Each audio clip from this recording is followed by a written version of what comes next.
Hi, Dr. Ross. So for the Hess Law Lab, we had to find the amount of the heat that was being released in three separate reactions. In the first reaction, we had to add the 4 grams of the sodium hydroxide onto the calorimeter, which already included the 200 milliliters of water. Before adding the sodium hydroxide, we had to get the initial temperature of the water, which was 25 degrees Celsius. After adding the 4 grams, or approximately the 4 grams of the sodium hydroxide, that slowly but surely started to increase, which we also had to record the change in the temperature from initial to final after adding the sodium hydroxide.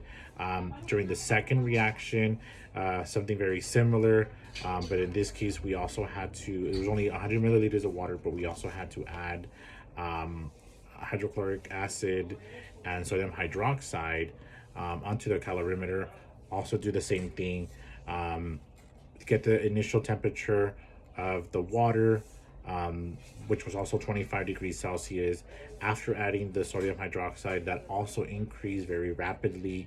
And then we also recorded that maximum temperature after it was reached. There was also a third reaction. In that one, there was no sodium hydroxide that was added. We only added or calculated the temperature for the beaker, which had the hydrochloric acid and the sodium hydroxide. So there was a before and after. Once we did all of that, we had to do calculations to record the change in temperature, the mass of the reactions, the total heat release, the number of moles, and then lastly, we also had to calculate the percentage of a difference for all of the calculations.